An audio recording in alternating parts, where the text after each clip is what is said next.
slightly alternative version of Discovery of America. And I hope all of us, both the audience and us, the actors, will enjoy our small presentation of Discovery of America. Open the curtain, I don't know why.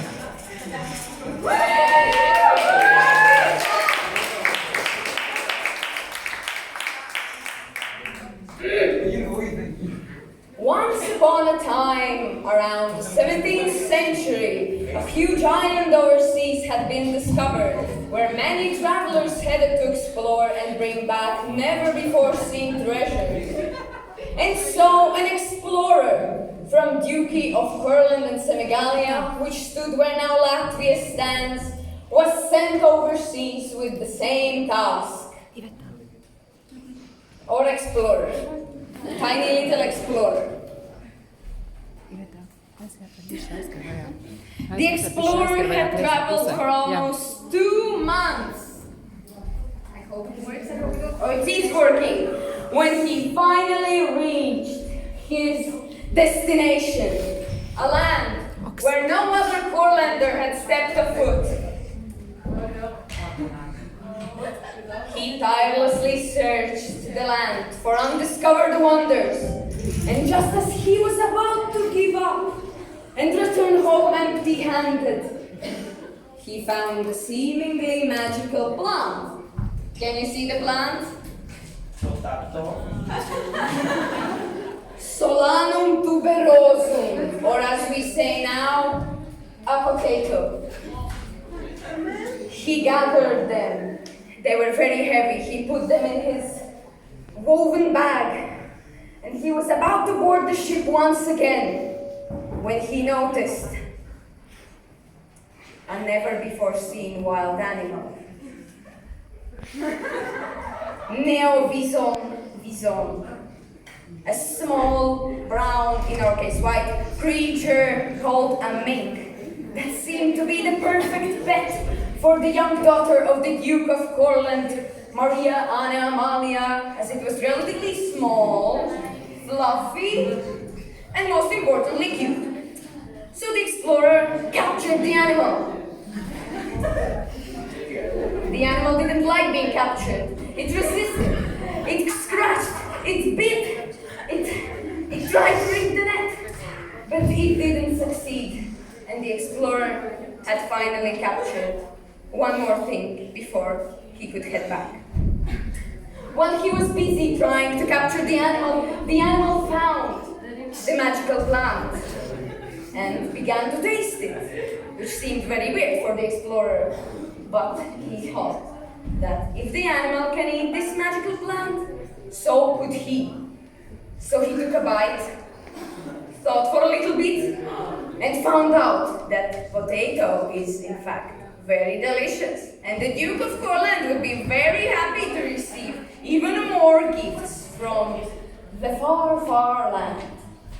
And then he could finally head home. Finally. Okay? So, and the way home took went way faster. And when he finally returned home, the first thing he did was go to the palace's garden.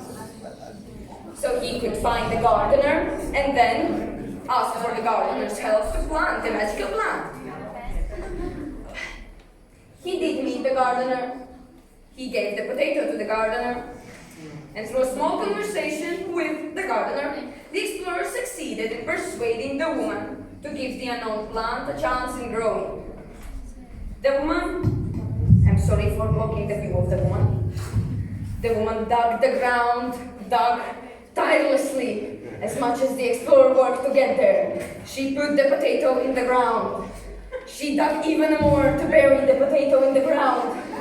She created a big mountain, waited for a little bit, and so grew the magical potato plant. She looked at it. She watered it from time to time. But it's a story about the explorer. So, The time had come to bring the daughter the great foreign gift.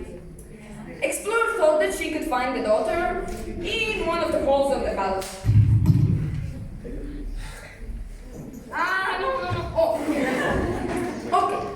So the daughter was having fun in one of the main halls of the palace. She was looking at her new manicure when the explorer came with the mink that he captured overseas. He gave it to her. He offered it to her as a present so that the daughter could be happy to please the daughter and probably to get a better job at the palace. Well, to say they had established a good relationship would be a lie. The daughter desperately wanted to befriend the animal, but the animal didn't want to be friends at all. The daughter touched it, tried to touch it, tried to caress it, tried to pet it, tried to feed it something so it wouldn't be as aggressive. But the mink was still quite aggressive. So the daughter thought, what if we could play hide and seek? And so she, by mistake, let the mink out. She couldn't show the net that the mink was into her parents because they would know that something was up. So when the Duke and Duchess of Courland came by, she acted all sweet and innocent like she always was. But now back to the potato. In the palace's garden, the potato had grown for quite a few months, and it started to attract the attention of a couple more people from the palace, the servants, as they say, who all dreamed of tasting the rumored heavenly fruit. They were not good servants, and they thought that they could taste the plant by themselves without offering it to anyone else. So each of the servants took a piece of the plant, and on the count of 1, 2, 3, they took a big bite and fell to the ground. What was wrong? Was it not good? No, it was not good. The gardener told the explorer she thought that he had tried to poison them. What was this atrocious, bitter taste of this stupid fruit? The explorer looked at the fruit, at the potato, and realized what the women had done. He thought, how stupid must have they been, because the potato has 2 parts. One part, the top part, is not edible. The second part, that was the good part that should have been tasted in the first place. So, they all decided to taste the plant before finally going to the Duke of Courland that they had wanted to bring the plant to. They dug the ground, they took out the potatoes. What did they do?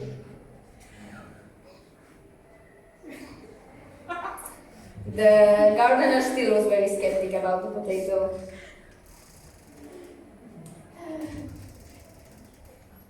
She chewed, and yes, she finally gave a good answer. Good answer. The potato is edible and delicious all at the same time. All of them had finished 1 potato by themselves before bringing it to the Duke of Courland, but they knew the time has come to give the great offering to the Grand Duke himself. And so they took the potatoes, probably they already took them, and then they went to prepare a meal that the Duke had never tasted before. They walked and walked because the palace was very big, until they finally reached the dining hall. Can you see the dining hall? Now, first came the Duchess, whose name I cannot recall. Then came the Duke, Jacob, and then came the daughter we already know. The servants carried out dishes. They carried out dishes with the miraculous meal, offering every person just one potato, as it is very rare and very delicious. The daughter didn't seem to like the potato, like at all. Like, it smelled bad, it looked bad, and she decided to just put it aside. Oh, the Duchess also didn't like it. She thought, no. She's not going to be the first one to taste it. So the Duke, as the man of the family, had taken it upon himself to risk his life, in case the potato was poisoned, of course, and taste it. So he took it. He looked at it. He threw a cross first, and then he finally tasted it. He thought for a long time. He thought for a much longer time than we expected. But then he took another bite, which could only mean one thing. The Duke actually liked the potato, the fruit that the explorer brought from abroad. Okay. And so, he decided that the time had come to create the great offering to all his people, basically to make the achievement his own, that he brought this heavenly food. And so they